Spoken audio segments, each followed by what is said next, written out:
آل إبراهيم في العالمين إنك حميد مجيد. قال الله تبارك وتعالى في كلامه المجيد: أعوذ بالله من الشيطان الرجيم. بسم الله الرحمن الرحيم. يا أيها الذين آمنوا لا يحل لكم أن ترثوا النساء كرها ولا تعذلوهن لتذهبوا ببعض ما آتيتموهن إلا أن يأتين بفاحشة مبينة وعاشروهن بالمعروف فإن كرهتموهن فعسى أن تكرهوا شيئا ويجعل الله فيه خيرا كثيرا. وَإِنْ أَرَدْتُمُ اسْتِبْدَالَ زَوْجٍ مَكَانَ زَوْجٍ وَآتَيْتُمْ إِحْدَاهُنَّ قِنطَارًا فَلَا تَأْخُذُوا مِنْهُ شَيْئًا أَتَأْخُذُونَهُ بُهْتَانًا وَإِثْمًا مُبِينًا. وَكَيْفَ تَأْخُذُونَهُ وَقَدْ أَفْضَىٰ بَعْضُكُمْ إِلَىٰ بَعْضٍ وَأَخَذْنَ مِنكُم مِّيثَاقًا غَلِيظًا.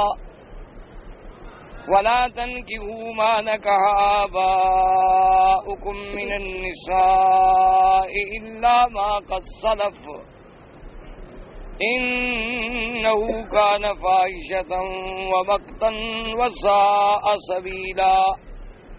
قال المؤلف والمفسر رحمه الله تعالى: أدام النفع بعلومه وعلومكم في الدارين آمين. إلى أن قال: ولهذا قال منكرا: وكيف تأخذونه وقد أفضى بعضكم إلى بعض، أي وكيف تأخذون الصداق من المرأة وقد أفضت إليها وأفضت إليك. قال ابن عباس ومجاهد والسدي رضوان الله عليهم وغير واحد يعني بذلك الجماع. اب اللہ تبارک و تعالی نے قرآن مقدس میں جاہلیت کی اس رسم کو بھی توڑا کہ وہ زبردستی عورت کو مجبور کر دیتے تھے کہ تاکہ وہ اپنا حق المہر واپس کرے اور جو کچھ اس کو خاوند نے دیا ہے وہ واپس کرے، پھر طلاق دیں گے. تو اللہ نے فرمایا کہ کیف تأخذونہ، کیا تمہیں تمہارا ضمیر بھی ملامت نہیں کرتا کہ کوئی شریف انسان کبھی یہ سوچ سکتا ہے کہ ایک عورت سے تمہارا نکاح ہوا، اس نے اپنا آپ کو تمہارے سپرد کیا، تم نے اس سے تمتع حاصل کیا اور اس کو جو حق المہر دیا، ہدیہ دیا یا ہبہ کیا یا چیز دی واپس لینا چاہتے ہو؟ یہ کوئی اخلاق؟ ایک تو ہے کہ شریعت کے خلاف، ایک بات یہ ہے کہ یہ تو عقل کے بھی خلاف ہے. آدمی کم سے کم عقل سے بھی سوچے کہ جب ایک عورت کے ساتھ اتنا عرصہ تعلق رہ چکا ہے، چاہے ایک رات کا بھی تعلق، تو اب اس سے واپس لینے کا کیا مطلب ہے؟ اس لیے اب نے فرمایا کیف تأخذونہ وقد افضى بعضکم الی بعض، کہ اس نے اپنے آپ کو تمہارے سپرد کیا، تم نے اپنے آپ کو اس کے سپرد کیا. تو حضرت ابن عباس رضی اللہ تعالی عنہ اور حضرت مجاہد اور حضرت سدی رحمت اللہ علیہم فرماتے ہیں اس کا معنی ہے جماع، کہ بھئی جب تم جماع کر چکے تو ایک عورت کی سب سے قیمتی جو چیز ہے وہ تو اس کی عصمت کا آبدار موتی ہے. اگر اس کی عصمت لٹ جائے تو پھر عورت کی کیا حیثیت ہے اور اس کی کیا قیمت ہے؟ تو اس نے اللہ کے حکم کے مطابق نکاح کے بعد اپنے آپ کو تمہارے سپرد کر دیا ہے. تو اب تم پیسے بھی واپس لینا چاہتے ہو اور جو کچھ اس کو دیا تھا وہ بھی واپس لینا چاہتے ہو. وقد ثبت في الصحيحين ان رسول الله صلى الله عليه وسلم قال للمتلاعنين بعد فراغهما من تلاعنهما: الله يعلم ان احدكما كاذب فهل منكما طائب؟ قالها ثلاثا. فقال الرجل: يا رسول الله صلى الله عليه وسلم مالي، يعني ما أصدقها؟ قال: لا مال لك، إن كنت صدقت فهو بما استحللت من فرجها، وإن كنت یہ پڑھا نہیں تھا، یہ تو میرے خیال میں پڑھی تھی. ہاں جی اچھا چلو. وإن كنت كذبت عليها فهو أبعد لك منها. وفي سنن ابی داؤد وغیرہ ان نضرۃ ابن ابی نضرۃ انه تزوج امرأة بکرا فی خدرها، کنواری لڑکی نے شادی کی، فاذا هي حامل من الزنا، وہ حامل تھی زنا سے. فاتى رسول اللہ صلی اللہ علیہ وسلم وذكر ذلك له، اس نے حضور کی خدمت میں عرض کیا. فقضى لها بالصداق وفرق بينهما وامر بجلدها، حضور نے فرمایا کہ اس عورت کو کہ چونکہ تم پہلے زانیہ تھیں اور حمل تھا زنا سے، اب حق المہر اس کی واپس کرو، اور اس کو حکم دیا کہ تم اس کو طلاق دے دو، اور عورت پر حد جاری کی۔ وقال الولد عبد لك والصداق في مقابلة الوزع ولهذا قال تعالى وكيف تأخذونه وقد أفضى بعضكم إلى بعض۔ آپ نے فرمایا اب جو لڑکا پیدا ہوگا وہ بھی تمہارا گویا کہ عبد ہے، البتہ صداق اس لیے واپس کر رہے ہیں کہ بھی چونکہ وہ زنا کرا چکی ہے، تو اگر زنا نہ ہوتا تو پھر حق المہر یا کوئی چیز واپس لینا جائز نہیں تھی، اس لیے حضور صلی اللہ علیہ وسلم نے یہ فیصلہ فرمایا۔ وقوله تبارک وتعالى واخذنا منكم ميثاقا غليظا وعن ابن عباس ومجاہد وسعید ابن جبیر ان المراد بذلك العقد، اللہ نے فرمایا کہ حالانکہ وہ تم سے لے چکی ہیں ایک بہت بڑا مضبوط عقد، اس سے کیا مراد ہے؟ یعنی عقد نکاح، کہ تم نے نکاح کیا، تمہارا عقد ہوا، گواہوں کے سامنے یہ فیصلے ہوئے، پھر عورت تمہارے گھر میں آئی، اب تم عقل مار لینا چاہتے، اب تم پیسے واپس لینا چاہتے۔ وعن ابن عباس ومجاہد وسعید بن جبیر ان المراد بذلك العقد وقال سفیان الثوری النبی بن ابی ثابت ان ابن عباس رضی اللہ تعالی عنہ فی قوله واخذنا منكم ميثاقا غليظا قال امساك بمعروف او تسريح باحسان، انہوں نے فرمایا کہ انہوں نے تم سے عقد لیا تھا بڑا مضبوط، میثاق مانا عقد، غلیظ مانا موٹا، مضبوط، پکا۔ وہ عقد کیا تھا کہ بھئی تم نکاح کر رہے ہو تو مجھے نکاح میں رکھو گے تو عزت کے ساتھ رکھو گے، اور چھوڑو گے تو عزت کے ساتھ چھوڑو، کیونکہ اسلام کا حکم ہے کہ اگر نکاح کرو تو قواعد شریعت کے مطابق عزت کے ساتھ، اور اگر پھر کوئی ایسے حالات پیدا ہو گئے، اللہ نہ کرے نوبت طلاق تک آ گئی ہے، تو وہ بھی عزت کے ساتھ طلاق دو، احترام کے ساتھ طلاق دو، تاکہ اللہ تبارک و تعالیٰ اس کے لیے کوئی اور گھر آسان فرمائے اور تمہارے لیے کوئی اور بیوی آسان فرمائے۔ تو یہ تو جاہلیت کی جتنی رسمیں تھیں اسلام نے ان کو مٹایا، اسلام نے جاہلیت کی تمام رسوم کو توڑا، اور اسلام نے ایسے قواعد اساسیہ اور ایسی بنیادی قواعد دیے ہیں کہ جو قیامت تک الحمدللہ قائم ہیں۔ اس کے بعد فرمانے قال ابن ابی حاتم وروى أن كلمة مجاهد وبالآلية والحسن وقتادة ويحيى ابن أبي كثير والزهاق والسدي نحو ذلك، وقال أبو جعفر الرازي عن الربيع بن أنس في الآية هو قوله تعالى أخذتموهن بأمانة الله واستحللتم فروجهن بكلمة الله فإن كلمة الله هي التشهد في الخطبة، قال وكان فيما أتى النبي صلى الله عليه وسلم ليلة أسري به قال له وجعلت أمتك لا تجوز لهم خطبة حتى يشهدوا أنك عبدي ورسولي۔ وروى ابن أبي حاتم وفي صحيح مسلم عن جابر رضي الله تعالى عنه في خطبة حجة الوداع أن النبي صلى الله عليه وسلم قال فيها واستوصوا بالنساء خيرا فإنكم أخذتموهن بأمانة الله واستحللتم فروجهن بكلمة الله۔ اب مفسر رحمۃ اللہ علیہ فرماتی ہیں کہ حضرت انس رضی ابن انس سے روایت ہے، وہ فرماتی ہیں کہ اللہ کے پیغمبر نے سرکار مدینہ صلی اللہ علیہ وسلم نے فرمایا کہ عورتوں کو تم نے لیا ہے تو یہ اللہ کی امانت ہے تمہارے پاس، اور ان کو اللہ نے تم پر حلال کیا ہے اپنے حکم سے، اور وہ حکم کیا ہے کہ باقاعدہ نکاح کے اندر خطبہ پڑھا جاتا ہے۔ اس لیے میرے آقا سرکار مدینہ صلی اللہ علیہ وسلم جس رات آپ کو سیر کرائی گئی اور معراج کرایا گیا، اللہ نے فرمایا کہ مدنی ہم صلی اللہ آپ کو یہ بھی دیتی ہے، اس وقت تک آپ کی امت کا کوئی خطبہ قبول نہیں کریں گے جب تک وہ میری توحید اور تیری رسالت کی شہادت نہیں دیں گے۔ تو لہذا خطبہ جمعہ کا ہو یا خطبہ نکاح کا ہو، سب خطبے کے اندر ضروری ہے کہ اللہ کی وحدانیت، حضور صلی اللہ علیہ وسلم کی رسالت کا اقرار۔ اسی طرح صحیح مسلم کے اندر حضرت جابر سے روایت رضی اللہ تعالیٰ عنہ، وہ فرماتی ہیں کہ حضور پاک سرکار مدینہ صلی اللہ علیہ وسلم نے حجۃ الوداع کے خطبے میں فرمایا واستوصوا بالنساء خیرا، اے لوگو خبردار عورتوں کے ساتھ بھلائی سے پیش آنا، عورتوں کے ساتھ بھلائی کرنا، عورتوں کے ساتھ بہتری۔ فإنکم اخذتموہن بأمانۃ اللہ، تم نے عورتوں کو اپنایا ہے، یہ اللہ کی امانت ہے تمہارے ہاتھ میں۔ واستحللتم فروجہن بکلمۃ اللہ، اور تمہارے لیے اللہ نے ان سے فائدہ اٹھانا حلال کیا ہے اپنے حکم سے۔ تو اللہ نے جو امانت تمہیں دی ہے تو اللہ کی امانت میں خیانت نہ کرو، اللہ کی امانت میں زیادتی نہ کرو، عورتوں سے بہتری سے پیش آؤ۔ عاشروہن بالمعروف، ان کے ساتھ حسن اخلاق، حسن معاشرہ، یہ بہت ضروری ہے کہ آدمی اپنے گھر میں اپنے اخلاق کی وسعت، ہنستے ہوئے داخل ہو، ہنستے ہوئے بات کرے. کوئی چھوٹی موٹی باتیں گھر میں، کون سا ایسا گھر ہے وہ ایک مسئلہ ہے نا آتی ہوں کہ بھی بھانڈے ہوں تو آواز تو آتی ہے، بھی بھانڈے جو رکھے ہوں تو کبھی نہ کبھی تو بھانڈے ٹکرا جاتے ہیں نا، آواز تو پیدا ہوتی ہے. تو گھر کے اندر آخر میاں ہے، بیوی ہے، بچے ہیں، اولاد ہے، کبھی نہ کبھی جھگڑا فتنہ بات پیدا ہوتی ہے. لیکن بڑے آدمی کو چاہیے کہ وہ ذمہ داری کے ساتھ اس بات کو نبھائے، بڑے خوش اسلوبی کے ساتھ عورت کے حقوق کا خیال رکھے، اس کا سکنا، اس کا لباس، اس کا خرچ، اس کا اٹھنا بیٹھنا. اس کو بھی تو خوشی چاہیے، اس کو بھی تو تفریح چاہیے. اگر آپ اس کو صحیح معنوں میں خوشی نہیں پہنچائیں گے تو وہ کسی اور گھر میں خوشی ڈھونڈے گی. اس لیے حکم ہے کہ یہ اللہ کی امانت ہے، اللہ کی امانت میں خیانت نہ کرو. اور پھر اللہ نے اپنے حکم سے ایک عورت کا جسم تمہارے لیے حلال کر دیا ہے. تو یہ چیزیں جو ہیں اللہ کے حکم سے ہوئی ہیں. تو اب سب کچھ فائدہ اٹھانے کے بعد تنگ بھی کرو، پھر حق المال بھی لے لو، مال بھی لے لو اور کہو کہ بھاگ جاؤ، تو یہ تو کوئی شریف انسان تو ایسا کبھی بھی نہیں کر سکتا. وَقَوْلُهُ تَبَارَكَ وَتَعَالَى وَلَا تَنكِحُوا مَا نَكَحَ آبَاؤُكُم مِّنَ النِّسَاءِ الآية.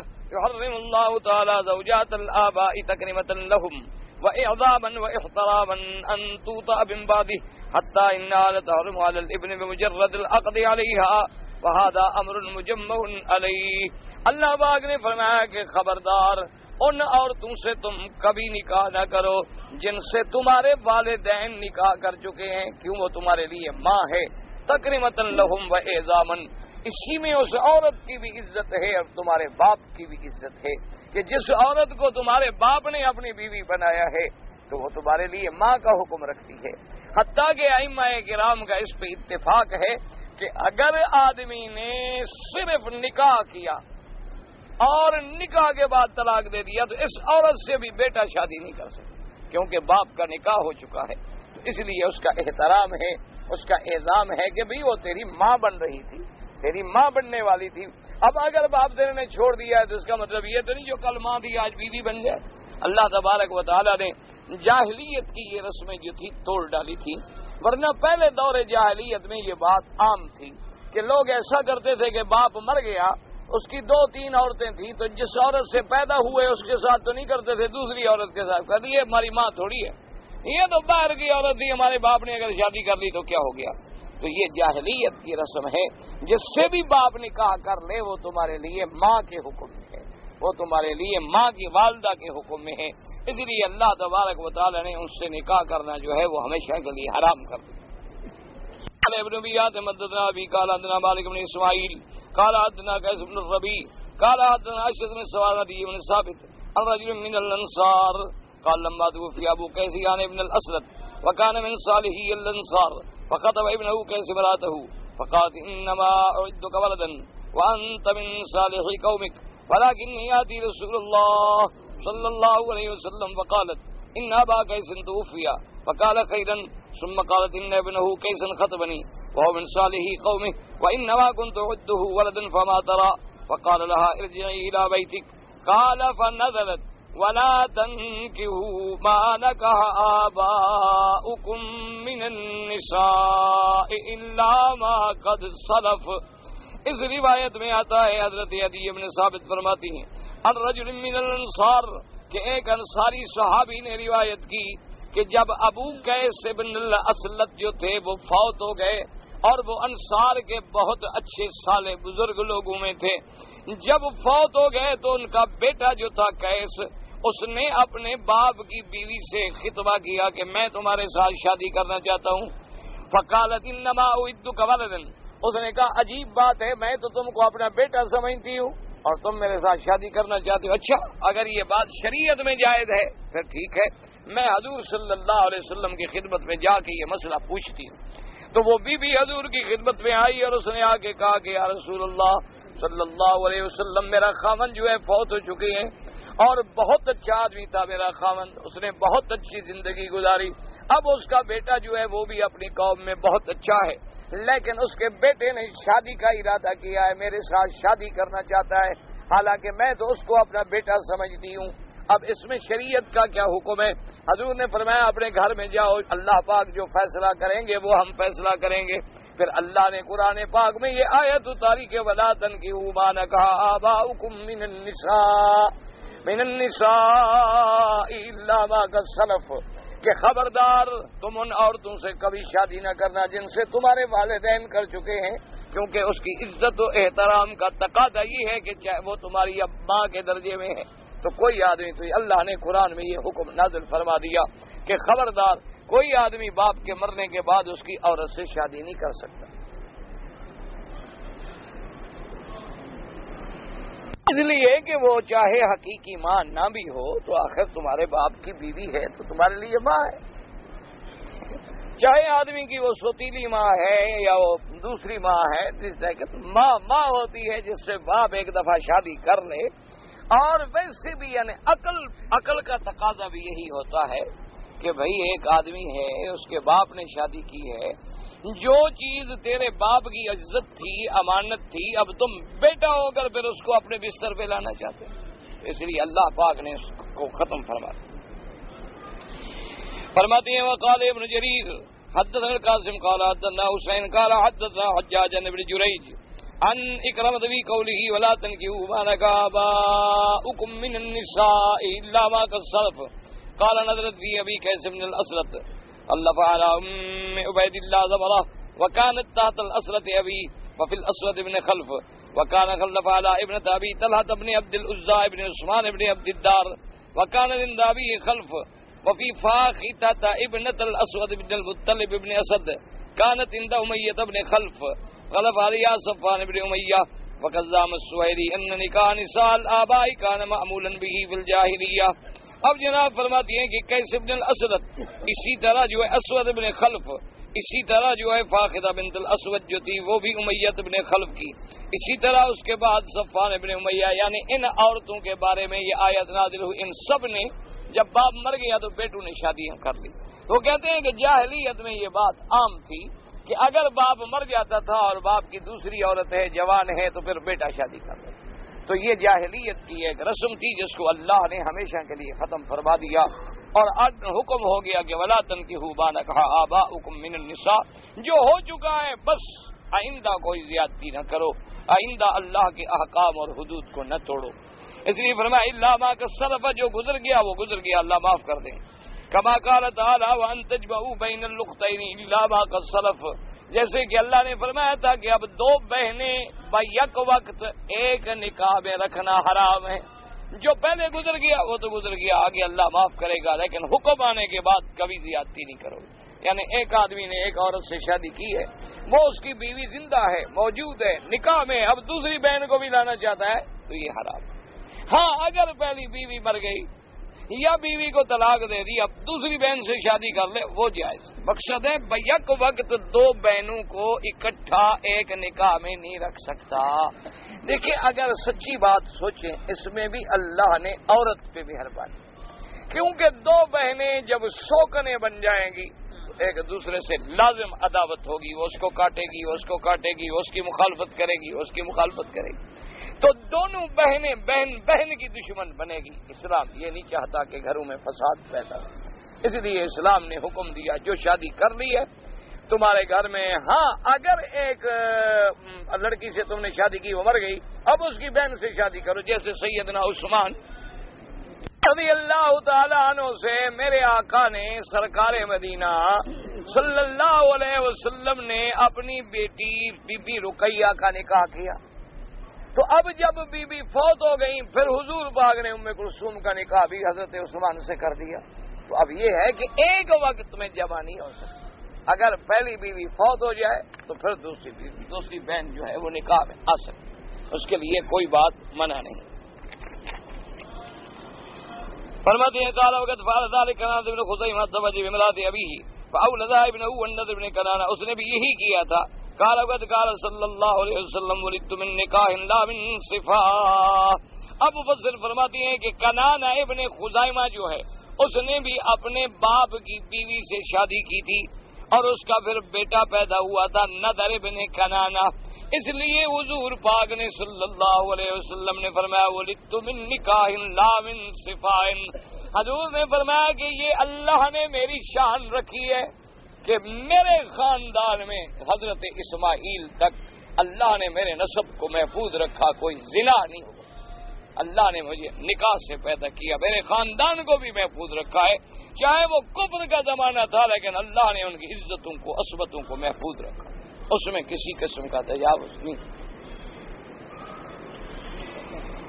اب جناب اس کی بات فرماتے ہیں قال فدل علی انہ کان سائغا لهم ذلك فاراد انهم كانوا يعدونه نکاحا.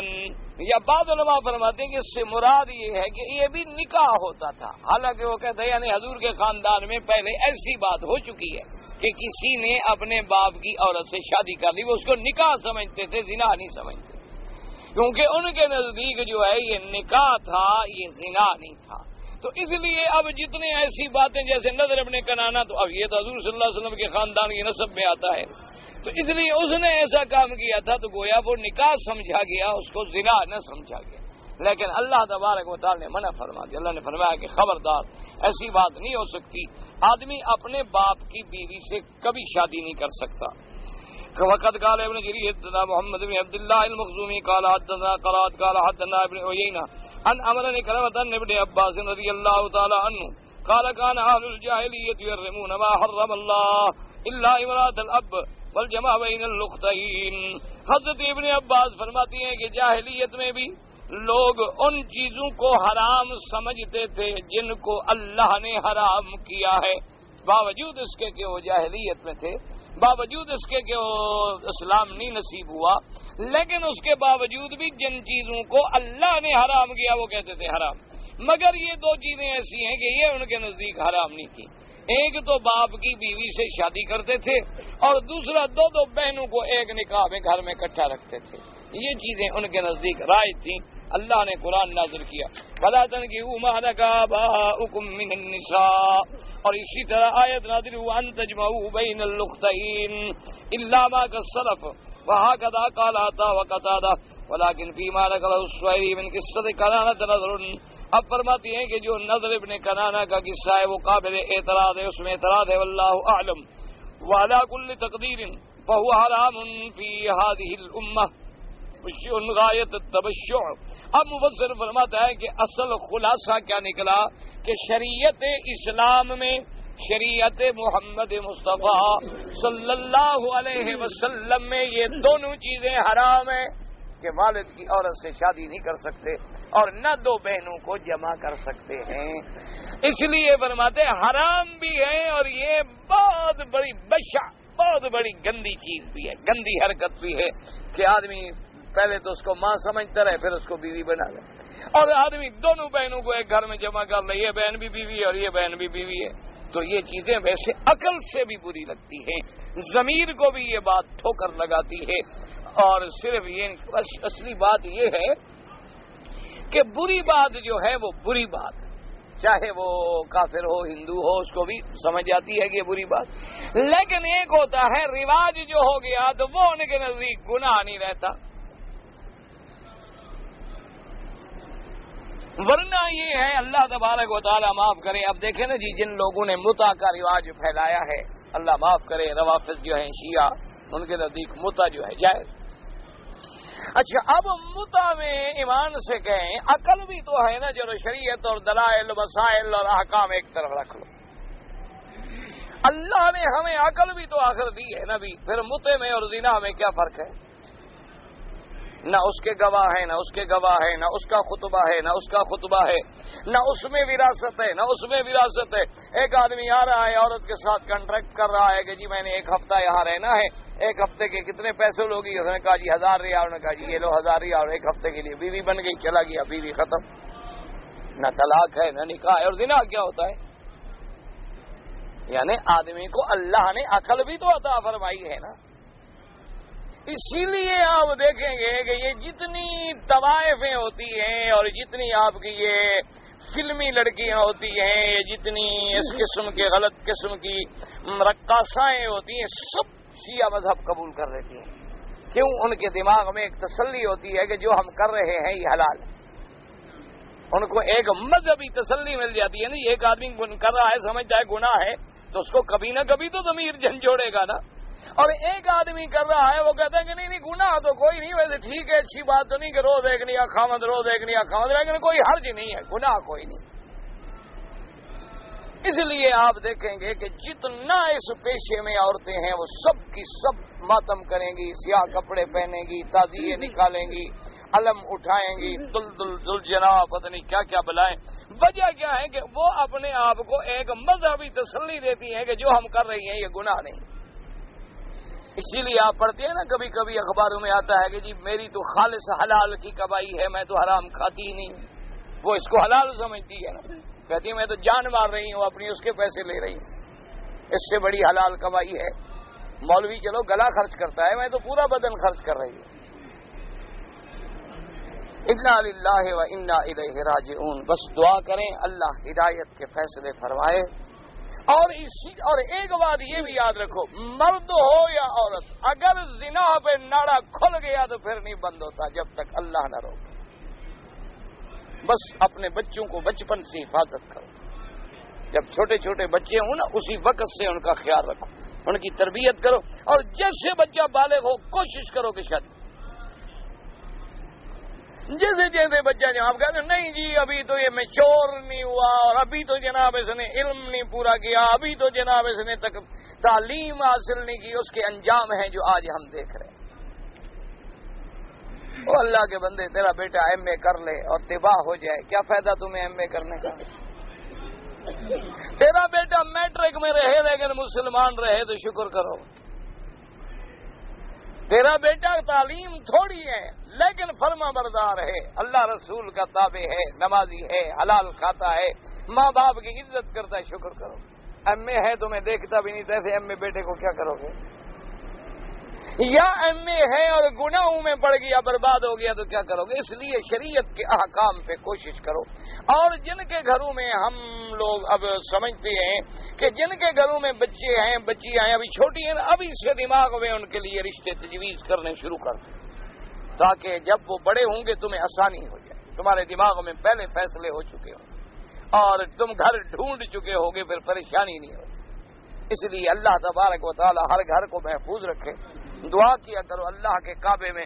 جب آدمی ایک دوسرے کے لیے دعا مانگتا ہے نا تو اللہ کی رحمت جوش میں آتی ہے. جب دعا مانگو تو اپنے سب مسلمانوں، یا اللہ سب کے گھروں پہ رحمت نازل فرما، یا اللہ ہر مسلمان کی جان مال آبرو عزت کی حفاظت فرما، ہر مسلمان کی اولادوں کو صالح بنا، یا اللہ ان کو قرۃ عین بنا، اور تمام بلائیں مصیبتیں بیماریاں عذاب غموم سب اپنی رحمت سے رفع فرما.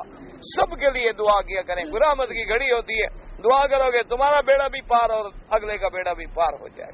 دعاؤں میں کبھی بخل نہ کیا کرو، دعا مانگا کرو ہر وقت، اور دل میں کبھی یہ خیال بھی نہ آیا کرو یار اتنا عرصہ ہو گیا مانگ رہے ہیں ابھی تک تو نہیں ملی. دیکھو نا خدا کے بندے، ایک بادشاہ کو درخواست دو، اس کی بھی تو مرضی آئے گی تو سنے گا نا. تو جو بادشاہوں کا بادشاہ ہے اس کو کیا پرواہ ہے؟ مانگتے رہو، جب چاہیں گے دے دیں گے. سائل کا کام ہے کہ کنڈی کھٹکھٹاتا رہے، بھیک مانگتا رہے، آواز لگاتا رہے، ندات دیتا رہے. کبھی کریم کرم فرما دیں گے اور بھیک مل جائے گی. اور جب وہ کرم فرماتی ہیں تو پھر اگلے پچھلے کام ہو جاتے. اللہ تبارک و تعالی ساری رحمتیں پوری اپنی نازل فرما دیتے. اس لیے فرماتے ہیں کہ یہ کام بھی کتنا برا ہے. اس لیے اللہ فرمائے انہ کان فاحشۃ ومقتا وساء سبیلا. یہ کام برا بھی ہے اور قابل نفرت بھی ہے، قابل بغض بھی ہے.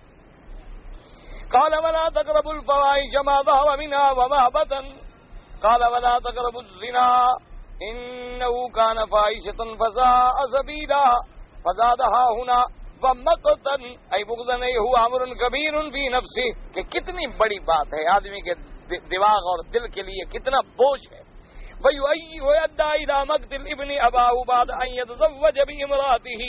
اور پھر باپ اور بیٹے کے درمیان میں بھی ایک بغض کا ذریعہ ہے کہ کبھی اس کی بیوی تھی اب بیٹے کی بیوی ہے. فَإِنَّ الْغَالِبَ أَنَّ مَن تَزَوَّجَ بِامْرَأَةٍ يُبْغِضُ مَن كَانَ زَوْجُهَا قَبْلَهُ. کیونکہ یہ قاعدہ ہوتا ہے، وہ کہتے ہیں کہ تم نے مثلا ایک عورت ہے بیوہ یا ایک عورت ہے مطلقہ، تو جب تم اس سے شادی کرو گے تو یہ فطری بات ہے کہ اس کے پہلے خامد کو تو تم اچھا نہیں سمجھو گے نا۔ دیکھو نا، کبھی کبھی اگر وہ عورت پہلے خامد کا نام بھی لے لے تو خامد بگڑ جاتا ہے، کہتے چھوڑو کیا بات ہے، اب اس کے ذکر کی کیا ضرورت ہے، تم میرے سامنے اس کا نام کیوں لیتی ہو؟ حالانکہ اس کو پتا ہے وہ مر گیا ہے، قبر سے نکل تو نہیں آئے گا، لیکن فطری طور پر اس کے پہلے شوہر سے آدمی کو نفرت ہوتی ہے۔ تو اب جب بیٹا اپنے باپ کی بیوی سے شادی کر لے گا تو گویا باپ سے نفرت کا ذریعہ بنے گا، باپ کے بارے میں اس کے برے خیالات پیدا ہوں گے۔ اس لیے اللہ تبارک و تعالی نے اس چیز کو حرام کیا کہ یہ شرعن بھی اور عقلاً بھی حرام ہے۔ وَلِهَذَا حُرِّمَتْ أُمَّهَاتُ الْمُؤْمِنِينَ عَلَى الْأُمَّةِ لِأَنَّهُنَّ أُمَّهَاتٌ لِقَوْمٍ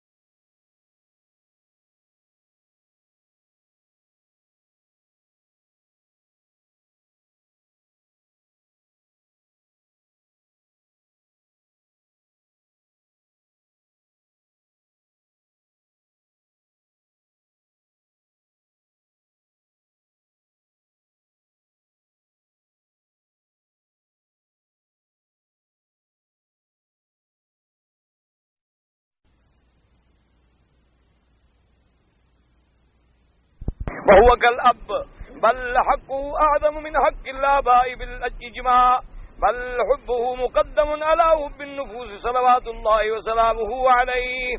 اب مفسر رحمت اللہ علیہ فرماتی ہیں فلہذا حرمت، اسی لیے حکمت ہے کہ اللہ نے امہات المؤمنین ازواج النبی صلی اللہ علیہ وسلم، حضور کی جتنی بیویاں ہیں وہ بھی امت کے لیے قیامت تک حرام، کیونکہ وہ بھی امت کی مائیں ہیں اور حضور بھی امت کے باپ ہیں، بلکہ باپ کیا ہے، باپ سے بھی کروڑ درجہ شان بھی اور حق بھی حضور کا مقدم ہے۔ تو اس لیے اللہ نے حکم فرما دیا کہ خبردار حضور کی بیوی سے شادی نہیں ہو سکتی، کیونکہ اس سے تو پھر ذریعہ بنے گا کہ پہلے شوہر سے بغض ہو، اور اگر پہلے شوہر سے نعوذ باللہ ثم نعوذ باللہ بغض ہو جائے تو نتیجہ کیا ہوگا، جس کے دل میں اللہ کے نبی سے بغض آئے وہ تو مسلمان بھی نہیں رہے گا، کافر ہو جائے گا۔ اور اسی لیے کہ جو عظمت ملی ہے امہات المومنین کو، پھر وہ امتی کی بیوی کیسے بنے؟ اس لیے اللہ نے حضور کی بیویوں سے نکاح جو ہے وہ حرام کر دیا کہ قیامت تک وہ امہات المومنین ہیں، وہ امت کی مائیں ہیں اور تمام امت ان کے بیٹے ہیں۔ فرماتے ہیں وقال ابن ابی رباح فی قوله تعالی وَمَقْتًا وَسَاءَ سَبِيلًا، مقتن کا کیا معنی؟ وہ کہتے ہیں یمقت اللہ علیہ، یہ ایسی چیز ہے جس سے اللہ کا اس پہ غضب ہوگا، ناراضگی ہوگی، یعنی ایسا کام ہے اور بہت برا طریقہ ہے۔ اے بئس طریقا لمن سلکہ من الناس، جو لوگ بھی اس طریقے پہ چلتے تھے بڑا برا راستہ ہے۔ فمن تآتاه بعد هذا فقد ارتد عن دینہ فیقتل ویصیر مالہ فیئا لبیت المال۔ اب مفسر رحمت اللہ علیہ فرماتے ہیں کہ قرآن کی اس آیت کے اترنے کے بعد اگر آج بھی کوئی بندہ نعوذ باللہ اپنے والد کی عورت سے شادی کرے تو اس کو ہم مرتد سمجھیں گے کہ وہ اللہ کے دین اسلام سے نکل گیا، اور اس کی سزا کیا ہے کہ اس کو قتل کیا جائے اور اس کی پوری جائیداد جو ہے وہ بیت المال میں داخل کر دی جائے، کیونکہ وہ اسلام سے پھر جاتا ہے۔ اور جو آدمی اسلام سے آنے کے بعد اسلام سے نکل جائے اس کا نتیجہ اس کو کیا کہتے ہیں؟ مرتد۔ اور مرتد کی سزا کیا ہے؟ مرتد کی سزا قتل ہے کہ جو آدمی اپنے دین کو بدل ڈالے اس کو قتل کیا جائے۔ لیکن یہ بات سمجھیں کہ یورپ جو ہے نا جی، جتنا یہودی اور نصرانی اور کافر ہیں وہ بڑا پراپگنڈا کرتے ہیں اسلام کے خلاف کہ دیکھو جی یہ اسلام کا عجیب مذہب ہے کہ جب تک آدمی ہمارے ساتھ رہا تو ٹھیک ہے اور نکل جائے تو قتل کر دو۔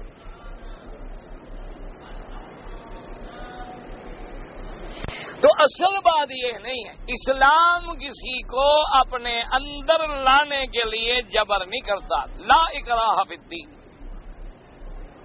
کسی کو تلوار کے زور پہ کہ نہیں کہتا کہ بھئی تلوار پکڑی پڑھو کلمہ نہ،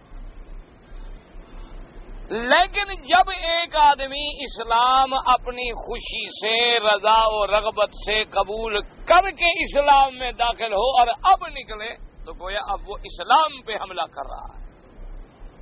جب اللہ کے دین پہ حملہ کرے تو اس کی سزا تو پھر قتل ہونی چاہیے. تمہارے قانون، دنیا کے قانون میں اگر کوئی باغی ہو تو تم باغی کو معاف کر دیتے ہو؟ بھئی اگر دنیا کا قانون ہے، کفر کا قانون ہے، انگریزی قانون ہے، لیکن اگر کوئی آدمی ملک کا، ملت کا باغی ہے تو کبھی تم اس کو معاف نہیں کرتے. اور اگر تمہارے قانون میں یہ گنجائش ہے اور برا نہیں لگتا تو جو اسلام کو نکلے، اسلام اس کو معاف کیوں کرے؟ اسلام بھی اپنے باغی کو معاف نہیں کرتا. جو انسان اسلام سے نکل جائے، قادیانی ہو گیا، کافر ہو گیا، یا اسلام کے قرآن کے کسی حکم کا انکار کر دیا، وہ مرتد ہے. کافر وہ ہے جس نے ابھی تک کلمہ نہیں پڑھا. سمجھو، کلمہ پڑھنے کے بعد اگر کوئی کہے، مثلا آج اگر کوئی کہے کہ اسلام بالکل حق ہے، اللہ کے نبی حق ہیں، فرشتے قیامت حق ہے، قرآن کے سارے حکم حق ہیں، لیکن یہ سود والا معاملہ غلط ہے، تو اس کو کیا کہا جائے گا؟ یہ بھی مرتد کے حکم میں آ جائے کہ اس نے اسلام کے احکام کا مسلمان ہو کر انکار کیا. اسی طرح ایک آدمی کہے کہ جی ساری شریعت پر حق ہے، لیکن زنا کرو اور پتھر مار کے مار دو، یہ رجم والی بات جو ہے یہ حق نہیں ہے، یہ اور خلاف عقل ہے، میں نہیں مانتا، تو وہ گویا اسلام سے نکل گیا اور ارتداد میں آ گیا. اس کی سزا بھی اسلام میں قتل ہے اور اس کے لیے کوئی معافی کی گنجائش نہیں، الا کہ توبہ کر کے پھر رجوع کرے، کیونکہ قرآن کے ایک حکم کا انکار جو ہے وہ اس کو اسلام سے نکالتے. اللہ تبارک و تعالی ہر مسلمان کو ہدایت دیں اور ہمیشہ ہدایت پہ قائم رکھیں. فرماتے ہیں وقال ابن وزا سبیل کما رواه الامام احمد واهل السنن من طرق عن البراء بن عازب من خالي ابي برده في روايه ابن عمر وفي روايه انه بعثه رسول الله صلى الله عليه وسلم رجل زوج امراه ابيه من بعد يقتله وياخذ ماله. اب جناب فرماتی ہیں کہ یہاں حضور پاک کو خبر ملی کہ ایک آدمی نے اپنے باپ کی بیوی سے شادی کر لی ہے. حضور پاک نے حکم دیا کہ جا کے اس کو قتل کرو اور اس کا پورا مال لے کے بیت المال میں داخل کر دیا جائے. وقال الامام محمد حدثنا هشيم قال حدثنا عائشة النبي بن ثابت البراء بن عازب قال مر بي امي الحارث بن عمير وما هو لواء قد عقده له النبي صلى الله عليه وسلم قلت له اين بعثك النبي صلى الله عليه وسلم قال بعثني الى رجل تزوج امرأة ابي فامرني ان اضرب عنقه. حضرت براء ابن عازب کہتی ہیں کہ میں ایک جگہ تھا کہ میرا چاچا حارث ابن عمیر جو تھے وہاں سے گزرے، ومعه لواء، حضور نے ان کو ایک جھنڈا بھی دیا تھا تاکہ علامت ہوگی حضور کی طرف سے بھیجا ہوا. تو میں نے پوچھا کہ ہم چاچا جان کہاں جا رہے ہیں؟ انہوں نے کہا مجھے حضور پاک نے بھیجا ہے کہ ایک آدمی نے اپنے باپ کی عورت سے شادی کر لی ہے اور مجھے اللہ کے نبی نے حکم دیا ہے کہ اس کو قتل کرو، تو میں اس کے قتل کے لیے جا رہا ہوں. تو ایسے آدمی کی سزا کیا ہے؟ قتل. مثلا وقت اجماع العلماء ولا تحریم وتعلب بتزویج او ملک او شبہ وقت رفی من باشرہ بشاوت دون الجماع او نظر الى ما لا يحل له النظر الیہ منها لو كانت اجنبیہ. وعن الامام احمد رحمہ اللہ انها تحرم ایضا بذلك. وقد روى الحافظ ابن اسحاق في ترجمة خدیج الحمصی مولا معاویہ قال اشترى لمعاویہ جار بیضاء جمیلہ فادخلها علیہ مجردہ وبیدہ قضیب وجعل حبیبه الى متاعها ويقول نعم المتاع لو كان له تعالى بها الى يزيد بن معاويه. ثم قال ادعوا لي ربيعة بن عمرو الحرسي وكان فقيها. لما دخل عليه قال ان هذه اتيت بها مجرد رايت من ذاك وذاك واني اردت ان ابذ بها الى يزيد. فقال لا تفعل يا امير المؤمنين فإنها لا تصلح له. ثم قال نعم ما رأيت. ثم قال ادعوا لي عبد الله بن مسلم الفزاري فدعوته وكان آدم شديد الأدمة فقال دونك هذه بيز بها ولدك. قال وكان عبد الله بن مسعود هذا وهبه رسول الله صلى الله عليه وسلم لابنته فاطمة فربته ثم اعتقته. ثم كان بعد ذلك مع معاوية علي رضي الله تعالى عنه. اب جناب مفسر رحمت اللہ علیہ فرماتی ہیں کہ وقد اجمع العلماء، تمام علماء، ائمہ محدثین، ائمہ فقہا رحمت اللہ علیہم اجمعین کا اس بات پہ اتفاق ہے کہ اگر کسی عورت سے باپ نے نکاح کیا ہے، وطی کی ہے، جماع کیا ہے، چاہے اس نے جماع کیا ہے نکاح کر کے یا اس کی مملوکہ تھی، اس کے ملک میں تھی، اس نے جمع کیا ہے، اچھا، یا اس نے مثلاً شبوں میں جمع ہو گیا، مثلاً عورت تھی، نکاح ہوا لیکن غلطی سے وہ جمع کر بیٹھا، کسی حال میں بھی اگر باپ کا تعلق بن گیا ہے تو بیٹے کے لیے وہ ہمیشہ کے لیے حرام۔ اسی لیے فقہاء رحمت اللہ علیہ اجمعین نے یہ بھی لکھا ہے کہ نعوذ باللہ اگر باپ نے کسی عورت سے زنا کیا تو انہوں نے کہا وہ بھی اس کے بیٹے کے لیے حرام۔ اچھا، اس کی کوئی لڑکی ہے، انہوں نے کہا وہ بھی حرام، حالانکہ وہ زنا تھا، نکاح بھی کوئی نہیں تھا، انہوں نے کہا لیکن باپ نے تعلق تو رکھا تھا نا ناجائز۔ اب صرف مسئلہ یہ باقی ہے کہ ایک عورت ہے، مثلاً باپ نے نکاح کیا، یا باندھی تھی، جاریہ تھی، مملوکہ تھی، اس کے ملک میں آ گئی، وہ گیا اور اس نے اس کے جسم کو دیکھا ہے بالکل عریاں حالت میں، نہ اس نے کوئی جمع کیا، کچھ نہیں کیا، صرف عورت کو یعنی بغیر کپڑوں کے دیکھا ہے، کیونکہ اس کی باندھی تھی یا اس کی بیوی تھی، ہاتھ بھی نہیں لگایا، جمع بھی نہیں کیا، اب یہ بیٹے کے لیے حلال ہے یا نہیں؟ تو علماء کہتے ہیں یہ بھی حلال، چاہے اس نے کچھ بھی نہیں کیا لیکن اس کو ننگی حالت میں دیکھا تو ہے نا، تو جس کو باپ نے دیکھا پھر بیٹا دیکھنا چاہتا ہے، تو اس لیے انہوں نے کہا یہ بھی قول یہی ہے۔ بعض علماء کہتے ہیں کہ نہیں، یہ مجرد نظر سے ایسا نہیں ہوتا، لیکن بہرحال حضرت امام احمد بن حنبل رحمۃ اللہ علیہ فرماتے ہیں کہ اس نے اگر شہوت سے صرف دیکھا ہے اور کچھ نہیں کیا پھر بھی بیٹے کے لیے حلال نہیں۔ اور اس پر انہوں نے ایک واقعہ لکھا ہے کہ حافظ ابن عساکر نے واقعہ لکھا ہے، خدیجہ الحمصی، یہ حضرت معاویہ رضی اللہ تعالیٰ عنہ کے غلام تھے، اس نے حضرت معاویہ رضی اللہ تعالیٰ عنہ کے لیے ایک باندھی بڑی خوبصورت بڑی گوری چٹی تھی، وہ خریدی۔ اب جناب وہ اس کے پاس جب گئے تو ان کے ہاتھ میں چھڑی بھی تھی اور وہ اشارہ بھی کرتے رہے اور دیکھتے بھی رہے، اور خدا کی قدرت ہے کہ وہ ایسے وقت میں داخل ہوئے کہ وہ بغیر کپڑوں کے بیٹھی تھی، تو انہوں نے اس کو دیکھا، اور دیکھنے کے بعد ان کو خیال آیا کہ لڑکی بڑی خوبصورت ہے، جوان ہے، اور میری عمر تو زیادہ ہو چکی ہے اور یہ باندھی اچھا ہے کہ میں اس کو اپنے بیٹے کو دے دوں، کیونکہ میں اب اس عمر میں نہیں ہوں۔ تو انہوں نے یہ ارادہ کیا، لیکن پھر انہوں نے بھیجا کہ ایک صحابی کو بلائیں، اس سے فقیہ ہیں، وہ اللہ کے دین کو سمجھنے والے ہیں۔ اب دیکھیں یہ حضرت امیر معاویہ ہے، وہ آدمی ہے جو کاتب الوحی ہے رسول اللہ صلی اللہ علیہ وسلم رضی اللہ تعالی عنہ، اور یہ وہ آدمی ہے جو صحابی جلیل ہے، اور یہ وہ آدمی ہے جس کے لیے میرے مدنی نے دعا کی کہ اللہم اہدہ فجعلہ ہادیا مہدیا، کہ اللہ حضرت معاویہ کو بھی ہدایت دے، اس کو آگے ہدایت والا بنا اور اس کو ہمیشہ ہدایت پہ رکھ۔ اتنے بڑے، اور حضور کے سالہ ہیں، ان کی بہن جو ہے ام حبیبہ، وہ بیوی ہے میرے مدنی پاک کی رضی اللہ تعالیٰ عنہ، اتنی بڑی شان ہے۔ لیکن مسئلے کی ضرورت پڑی تو انہوں نے بھی کہا کہ کسی فقیہ کو بلاؤ، مسئلہ سمجھائے۔ اب آپ اندازہ کریں، آج کہتے ہیں جی کیا ضرورت ہے جی کسی امام کی فقہ کی؟ اگر حضرت امیر معاویہ کو ضرورت ہے تو ہمیں کیسے ضرورت نہیں؟ آج ہر آدمی یہ کہہ دیتا ہے ٹھیک ہے جی ہم خود کتاب کھول کے پڑھ لیں گے۔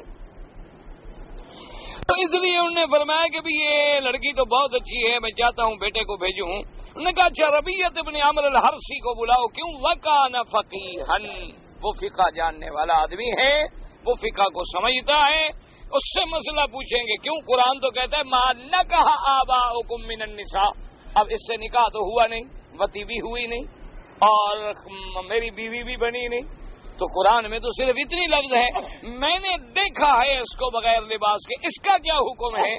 اب اس کے لیے فقیہ کی ضرورت پیش آئی کہ فقیہ جو ہے وہ قرآن کی آیات اور حضور کی حدیثوں سے مسئلہ نکالے۔ اسی کا معنی ہوتا ہے فقہ اور اسی کا معنی ہوتا ہے تفقہ۔ اس لیے ضروری ہوتا ہے آپ دیکھیں کہ بڑے بڑے ائمہ، بڑے بڑے لوگ جو ہیں وہ جن کو اللہ نے علم کا پہاڑ بنایا ہے، لیکن جب بھی مسئلہ لکھیں گے تو کہیں گے ابو حنیفہ یوں کہتے ہیں، امام شافعی یوں کہتے ہیں، امام مالک یوں کہتے ہیں، امام احمد ابن حنبل یوں۔ اب دیکھیں یہی مفسر ابن کثیر رحمۃ اللہ علیہ کتنا بڑا آدمی ہے کہ جس کی تفسیر پورے عالم میں پڑھائی جاتی ہے۔ اچھا تفسیر کا امام ہے، تاریخ کا امام ہے، ماشاءاللہ ادب میں، حدیث میں، ہر معاملے میں اللہ نے اسے اتنا بڑا مقام دیا ہے۔ لیکن جب بھی بات کریں گے تو امام شافعی کا قول لیں گے رحمت اللہ علیہ. تو اس لیے ہمیشہ یاد رکھا کریں یہ بچوں کا کھیل نہیں ہوتا. چھوڑے جی کیا امام 4 امام کہاں سے نکل آئے, کدھر سے آ گئے, کہاں سے, کوئی عقل کی بات. اللہ سے دعا کریں اللہ ہمیں ہدایت دے اور اللہ ہمیں ادب کی توفیق عطا فرمائے. اللہ ہمارے دلوں میں سب دین کے کام کرنے والوں کا ادب پیدا فرمائے. جنہوں نے بھی دین کا کام کیا ہے بس اللہ ان پہ رحمت فرماتی ہیں. جب ان کو بلایا فلما دخل علیہ قال ان هذه اتیت بها مجردۃ, انہوں نے کہا کہ بھائی حضرت مجھے یہ مسئلہ بتائیں, یہ لڑکی جو ہے نا میری باندھی ہے, میں اس پہ جب داخل ہوا تو اس پہ کپڑے نہیں تھے, میں نے اس کے جسم کا فلاں فلاں فلاں حصہ دیکھا ہے. اب میں چاہتا ہوں کہ اپنے بیٹے کو بھیج دوں, تو آپ کیا فرماتے ہیں؟ انہوں نے فرمایا لا تفعل یا امیر المؤمنین لا تصلح له. انہوں نے کہا کہ امیر المؤمنین ایسا کبھی نہ کریں, یہ تمہارے بیٹے کے لیے ٹھیک نہیں, اس کو مت دے.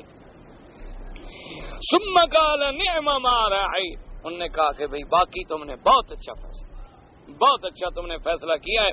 اس کے بعد انہوں نے کہا کہ اچھا عبداللہ ابن مسعدۃ الفزاری جو ہے نا ان کو بلاؤ. امیر معاویہ بہت سخی تھے, عبداللہ ابن مسعدۃ الفزاری کو بلایا. وہ بالکل شدید گندم گون رنگ کا آدمی تھے.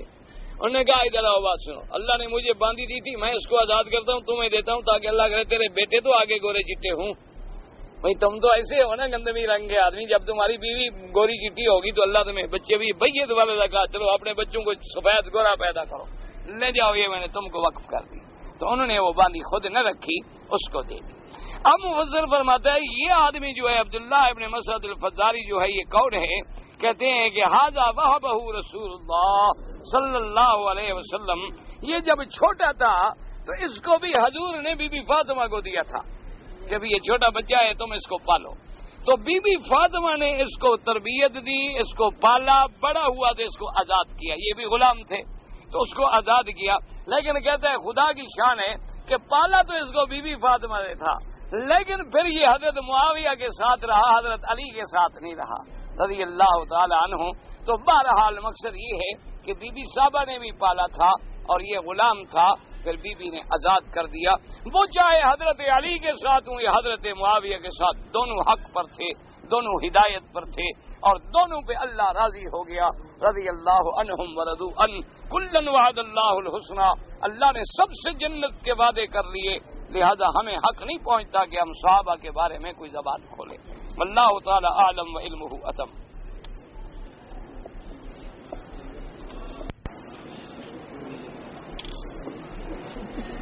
کہتے ہیں کہ ہم نے سنا ہے, بھائی میں نے کئی دفعہ آپ کو کہا ہے یہ سنا ہے کی بات سے مجھے خدا کے لیے معاف رکھا کرو. تم نے سنا ہے, کہاں سے سنا ہے؟ کہ بی بی فاطمہ غسل کر رہی تھی اور حضرت حسن حسین نے ان کو دیکھا تھا, انہوں نے بد دعا دی تھی. ماشاءاللہ, انا للہ و انا الیہ راجعون. پتہ نہیں کہاں سے سنا ہے, بس ہم نے سنا ہے. بھی جہاں سے سنا ہے اس سننے والے بدبخت سے کہو کہ کون سی حدیث ہے, کون سی کتاب ہے, میرے ذمہ خواہ کے لیے کیوں پریشان کرتے ہو مجھے؟ جس سے تم نے سنا ہے اسی کے گلے میں رسی ڈالو. کہو ہم کو سنایا ہے تو دکھاؤ کہاں لکھا ہے.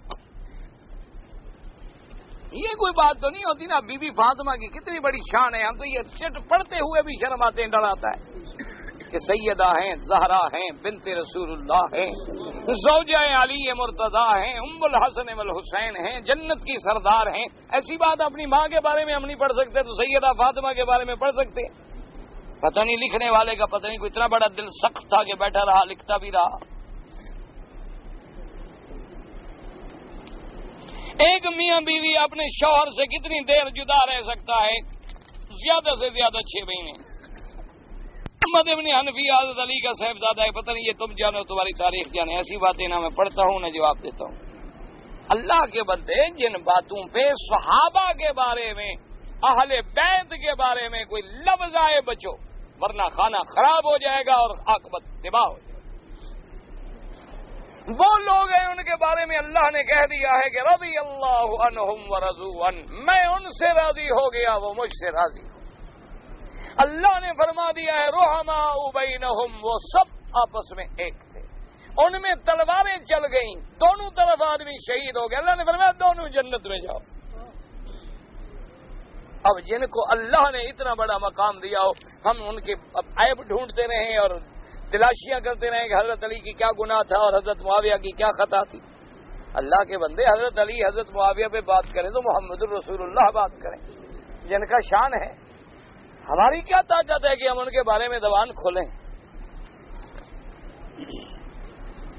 میرا بیٹا قرآن پڑھتا تھا, تہجد بھی پڑھتا تھا, اور اب 2-3 مہینے سے اس کا دماغ خراب ہے. کہتے ہیں جنات کا اثر ہے, باہر بھاگتا ہے, گھر سے لوگ مارتے ہیں. تو بہرحال اللہ شفا عطا فرمائے, اللہ پاک اس کو ہدایت کا فیصلہ فرمائے. جہاں تک بھائی جنات کا یا علاج کا تعلق ہے, حقیقت بات ہے کہ میں نہیں جانتا. اگر مجھے آتا تو میں ضرور آپ کی خدمت کرتا. میں کچھ نہیں جانتا. میرے لیے تو ایک علاج ہے کہ اللہ کے آگے رو رو کے دعائیں مانگو اور زمزم پلاؤ, فاتحہ پڑھو, آیت الکرسی پڑھو, خود دم کرتے رہو. اور اگر کوئی آدمی جانتا ہو تو اس کے پاس لے جاؤ. مجھے نہیں آتا. مجھے آتا تو میں بہرحال دعا کریں اللہ سب کے بیٹوں کو اچھا کرے. اور نظر بھی رکھو کسی بری صحبت کا شکار ہو گیا ہو تو ادھر سے بچانے کی کوشش کرو اور اس کے لیے دعا کریں اللہ سب کی اولادوں کو صالح بنائے.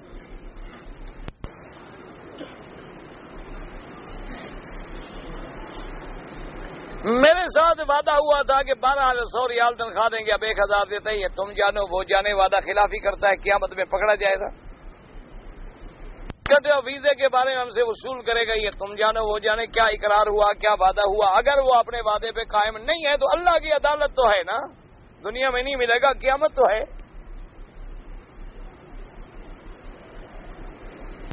ایک شخص نے دوسری شادی کی, اس کی پہلی بیوی ناراض ہو گئی, اپنے بھائی سے مشورہ کر کے اپنے شوہر سے زبردستی طلاق لینا چاہتی ہے تو خلو کر رہے, ہر چیز خاوند واپس لے لے, چھوڑ دے اس کو. تم بھی کیوں خام خواہ لمبا چکر کرتے ہو؟ جب دوسری شادی کر چکے ہو, پہلی سے تم اگر اچھا عدل کرتے تو وہ کبھی جھگڑا نہ کرتی. جب دوسری گھر میں آ گئی تو پہلی تو نعوذ باللہ چھٹی ہو گئی نا, تو اب اس کا بھی تو حل کوئی نہیں. اس لیے بہتر یہ ہے کہ تم اگر ظلم کر رہے ہو تو ظلم نہ کرو, اس کو طلاق دے دو, جائے دوسری جگہ شادی کرے. وہ تنگ آ کے طلاق لینا چاہتی ہے اور کیا کرے, بیوی تیری بنے بیٹھی بھائی کے گھر میں رہے. یہ اچھی بات ہے. جیسے اب ہمارے آدمی 2-2 سال نوکری پہ آ جاتے ہیں, بیوی اور جی بھائی کے گھر میں ہے, بھائی میرا اچھا آدمی ہے, حفاظت کر رہا ہے. بھائی کیوں حفاظت کرے گا؟ بھائی گوشت کی حفاظت بھی کبھی کی ہے شیر نے.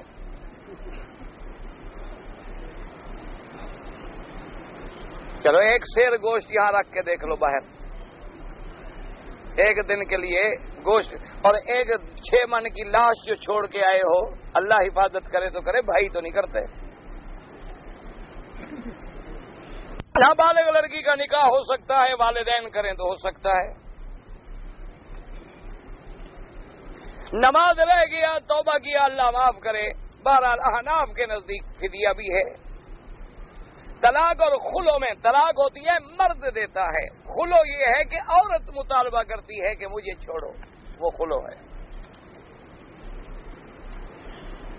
اگر میں زیمہ سے رہتا ہوں, حدود حرم سے باہر ہے, میں مدینہ منورہ جا کے وادی زیمہ میں آؤں واپس, تو عمرے کی کوئی ضرورت نہیں, کیونکہ اب حرم تو آ ہی نہیں رہے نا.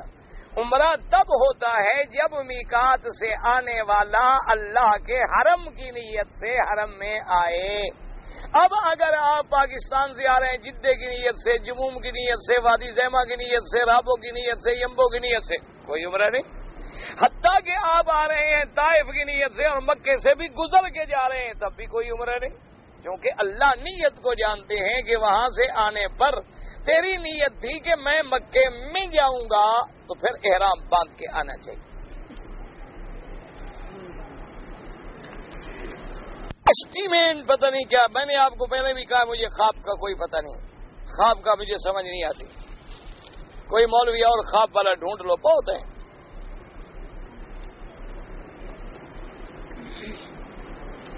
حدیث شریف میں ہے کہ میری طرح نماز پڑھو. ہاں, کتاب الصلاۃ کھول لو, ساری حدیثیں مل جائیں گی, جھگڑے سارے ختم ہو جائیں گے. شیطان جب مردود و ملعون ہے تو اس کو اللہ نے ایسا قوت کیوں دیا؟ تو پھر آپ کہیں گے آگ کو جلانے کی قوت کیوں دیا, پانی کو ڈبونے کی قوت کیوں دیا, دن میں گرمی کو قوت کیوں دیا؟ یہ اللہ کی حکمت ہے. اس لیے قوت دیا کہ تیرا امتحان ہو, تو شیطان کا ساتھ دیتا ہے یا محمد بدری کا ساتھ دیتا ہے. اس کو اگر قوت ہی نہ دیتے تو تیرا امتحان ہی کیسے ہوتا, پھر تو سارے نیک ہوتے. اگر رات ہی نہ ہو تو دن کی کیا قیمت ہے، اور دن نہ ہو تو پھر رات کی کیا قیمت ہے؟ اللہ کی حکمت تھی نا کہ اللہ نے اپنے رسول بھی بھیجے، نبی بھی بھیجے، ادھر شیطان بھی پیدا کیا کہ دیکھو اب میرا بندہ کس کشتی میں جاتا ہے، انبیاء والی سڑک پہ آتا ہے یا شیطان والی سڑک پہ جاتا ہے، اسی کے مطابق قیامت میں تیری یہ سزا اور جزا ملے گی۔ جب نظامی یہ ہے تو اس کو قوت تو دینی تھی۔ ابھی میں نے کہا تو ہے گیدڑ کا پتا دوا کے لیے تم مرہم بنا کے لگا سکتے ہو، اسی سے میں نے کہا تھا جتنے تمہیں گیدڑ ملے سب مار ڈالو۔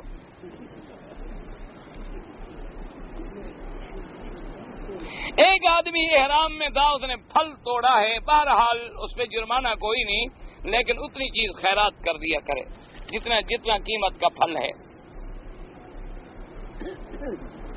کسی ڈرائیور نے گاڑی لگی، بچہ مر گیا، اس کے والدین نے تو ڈرائیور کو معاف کر دیا، لیکن اللہ کا حق تو اس کے ذمہ ہے 2 مہینے روزے رکھے۔ یہ تو بندوں کا حق معاف ہوا ہے۔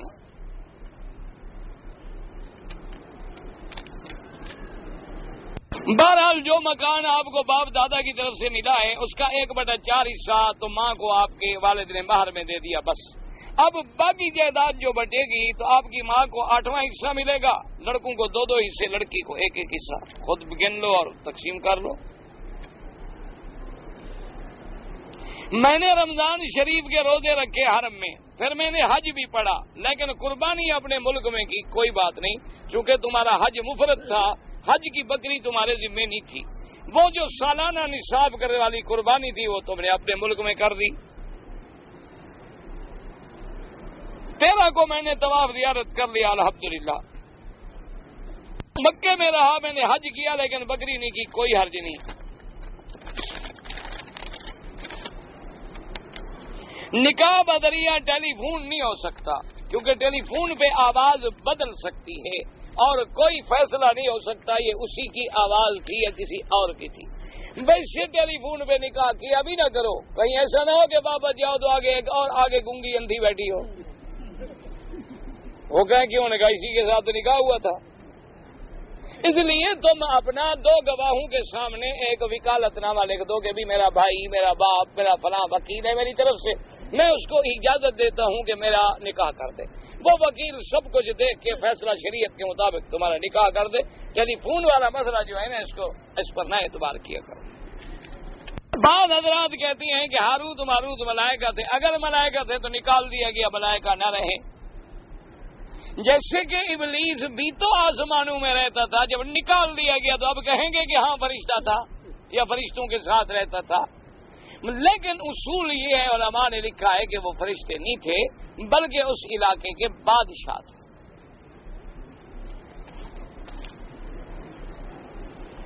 اگر آدمی نے وضو کیا ہے اور پانی بچا ہوا ہے، استنجا کر لیا، کوئی حرج نہیں۔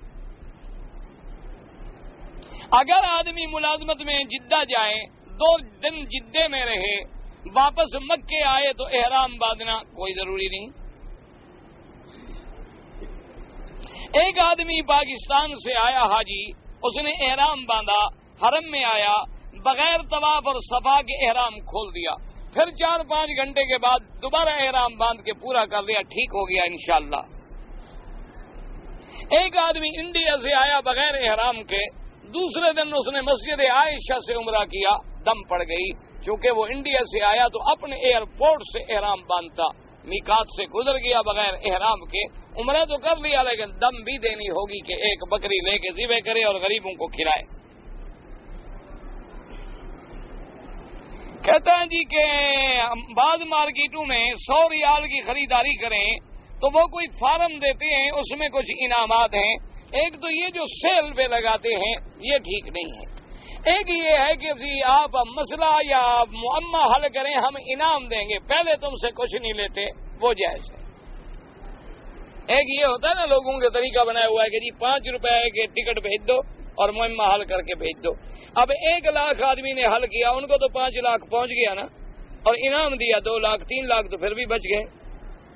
یہ تو جوئے کی قسمیں ہیں، ان کو ذرا بگاڑا گیا ہے۔ جیسے کوئی آدمی شراب ڈال لے اور اوپر لکھ دے شراب الصالحین، تو وہ پاک تھوڑی ہو جائے گی۔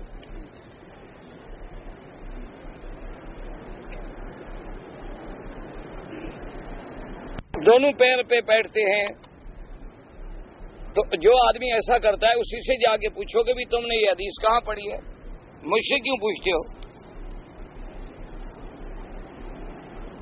حالت سفر میں طلاق کی نیت نہ کرے اور شادی کر لے، ٹھیک ہے، کوئی حرج نہیں، کیوں نہ کرے، سفر میں شادی نہ کرے، ضرور کرے۔ اللہ تعالی عالم علمہ وتم۔ اللهم صل على سيدنا محمد وعلى آل سيدنا محمد كما صليت على إبراهيم وعلى آل إبراهيم في العالمين